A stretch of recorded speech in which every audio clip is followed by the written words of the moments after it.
Good morning, y'all. Welcome to Every Gear Channel where you get the blessing and the lesson. Just wanted to come and just share some things that I picked up this morning from the Holy Spirit. As I woke up out my sleep, I heard Matthew chapter 11. And as I was rolling over, I'm like, I don't know what that is. But I just grabbed my Bible and I just started reading Matthew chapter 11. And in Matthew chapter 11, they weren't just talking about Jesus' title. They was talking about his works, who he is, and how the people responded to him. In Matthew chapter 11, John was in prison. And during this time, John was questioning things because prison was shaking him up a little bit. Okay? And he felt like the deliverance should have been quick. So during his suffering, he basically needed reassurance. And sometimes we get like that. I want to talk to my people who's becoming weary during their waiting season and their suffering season, who has been suffering and things been coming back after back after back. And you just like, yo, when is my turn? When is going to be my turn? When am I going to get delivered? I'm doing the right things. I'm not doing anything wrong. It's not about the right or the wrong. It's about your heart. Are you changing what he is exposing to you? Your intimacy with him. Are you doing what he needs you to do after he redirects you? Or is your heart changing?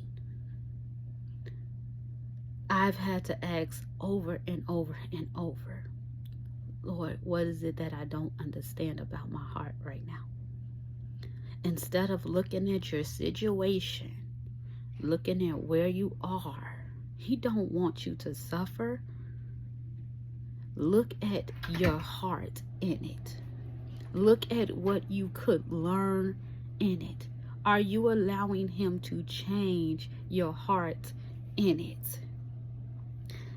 The thing is, in this chapter, I said, Rika, what are you getting out of this chapter? Healing was happening, even though John was still in prison. Restoration was happening, even though John was still in prison. And remember, John was he was like the bridge from the old covenant to the new covenant. And the new covenant carries power because Jesus, at this point, Jesus have died.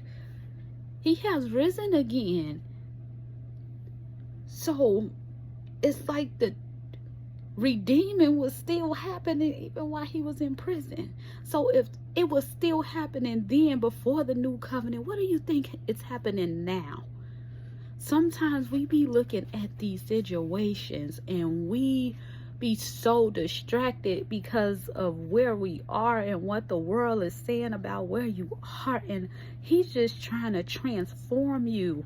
He's just trying to change your heart, and in order to change your heart, you have to be exposed to your heart. How can you see God moving and still reject him? I don't understand, because I'm waking up every day living this life, and every time something happens, it never makes me want to reject him. It always makes me want to get at his feet.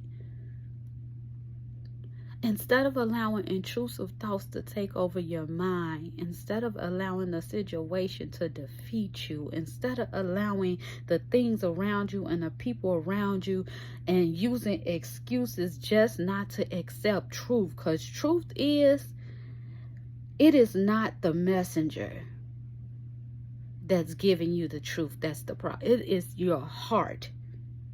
People reject what exposes them. Be exposed, but God is trying to teach you something in the midst of it. He's trying to give you something in the midst of it, and that is transformation. So my people out here having a hard time today, this week, last week, pray. intimacy between you and him. His word said, walk with me, he said, walk with me and let me carry this with you. Not you go through it and then believe he just finna come deliver you in 0.5 seconds because you believed. Walk with him. Allow him to walk with you. I love y'all. Y'all have a good day today.